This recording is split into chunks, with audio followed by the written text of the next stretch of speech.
Hello everyone, my name is Nandhak Muhammad Zial Hassan and I'm a student in UPM, University Putra Malaysia, and I'm currently studying engineering. For this video, I'm going to be talking about an article that I've been given, which is think twice about going cashless. What does cashless mean? Some of you might be wondering. Cashless in this case, it's asking for it means how to use money without going with hard paper. Basically, everything online, digitalized, everything. In this article, I will be talking about how the author view this topic and how he, in which position or how he stand against or for this argument, this title. In this case, from this article, we can see that the author, whose name is Satyajit Das, he states that the way the procedures have been going cashless in most cases are a good thing, but not very relevant. So basically what he is saying is the arguments given by the government and public figures on why going cashless is important are good reasons, but at the same time not good enough reasons to be validating the argument. For him, it's better to go with those. It's better not to go cashless too fast, or rather take a different approach in setting up this procedure. For example, one of his arguments says that it's going to be one very big endeavor to get all that information, because if you want to go cashless, all the people in the particular country or environment that's going to be developing this will have to go online, meaning there's going to be a really big amount of information, public information and private information, whichever it is going to be going in a place where they'll have to store it. In which case, it's going to be quite hard to have such a large amount of information stored just for the basic action of transferring money, cashless or not. His reasoning in this case is that doing this might be a good thing in the long run, but it's hard to do it as well. But even though doing it will be helping some people, the main problem is about the theft, terrorism, or even spam. Some people might be trying to cheat the system and try to steal money through online, like cyber theft and everything, which will be one thing that could be considered as a deterrent for such a project, which is one of the evidence he proposed. And secondly, there's also the anonymity and privacy of the clients. Whoever is going to be doing such a project will have to do it in such a way that they'll be divulging all their private information to the people, to the public, so that whenever they are going to be using their money, people will be knowing about it. Some people might not be too prone for doing something like that. Some people might be okay with it. The problem is how to get the general public to acknowledge such an endeavor and go with it. Also, because it's going to be taking a long time, they'll have to go or strategize it very well, which according to the paper that this guy said, it's not very accurate how they're going to proceed for such an endeavor right now. In my belief, you could say that such an opportunity should be taken, because going cashless would help so many people as well in terms of securing their money.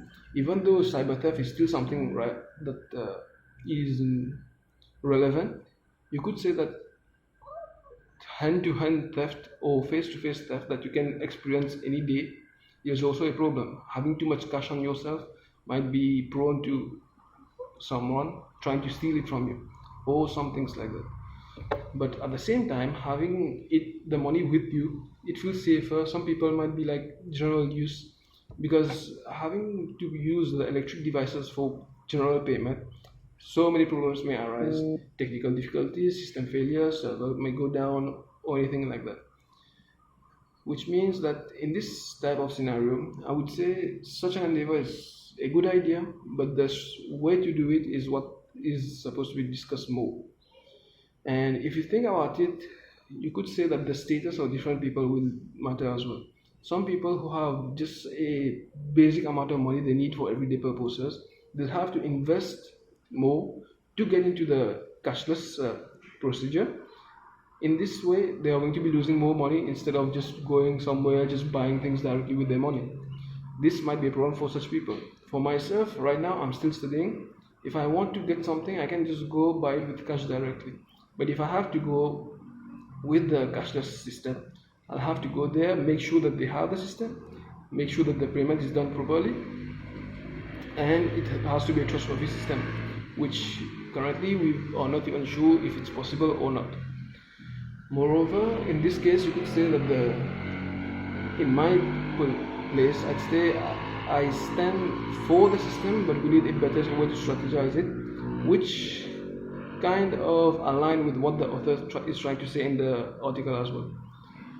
For example, if you want to go and, like the author said, going cash, handling money, there's also some problems such as hygiene problem. If you're going to be handling money from different sites and everything, especially right now with the corona cases and everything, if you want to use money, you have to be careful not to handle. You have to be careful to handle it properly. If someone that was ill or anything related to such certain illness or anything else were to be in contact with the money will be traveling around different hands per day. On average, money goes to 3 to 4 hands per day if it's going to be spent, else it's just going to stay in one place. So in this case, anything that might happen, it will be spreading even faster. So in this position, the author is trying to say that it's better to have cashless, but still this is not a valid argument for the author. But I would say that in the current situation with corona happening everywhere and the speed at which the virus is transmitting, going cashless would be a very good argument, especially since it improves hygiene. No more money transfers face to face, no more direct touch from different people as well. Which is why I would say that this kind of system would be a good idea. If I were to give an example from my perspective, I would say going cashless. If, for example, let's see. If you were to go cashless, it would help people in many ways. Some people, for example, in small businesses, they want people to go to and from their place, but most of the time they need to have the resources and the money available to them so that they can deal for different transfers. For example, let's say a simple shop, they were trying to sell basic things like snacks, or maybe a tea shop. They are just trying to sell tea or whatever it is. If doing so, they are going to be going around, they need change here and there, but having the money transfer cashless is going to be more accurate, faster for them, and safer as well. In which case, some places, you can say, based on the article as well, India has already started it, and many of the shops just go through it, and they just have to transfer the money based on with their phone numbers and WhatsApp. Even though such an endeavor is quite risky because people might be using the phone numbers randomly, there might be mistakes here and there, but still, doing it in such a way helps people to save money, be safe, and also I would say it helps them keep in touch with everything, to know exactly where they spent what, to know where their money is going. Some people, it might also help them in terms of how much they're trying to spend. This might help them in saving, for example. Like they know today they spent this amount and they are not going to spend more because they have a tally of exactly what they have been spending and everything. So in my case, going cashless would be a good idea, but like I said, the way they're going to propose it and the way they're going to enforce this kind of process is going to be tricky. So I hope you liked my presentation and you understood what I'm trying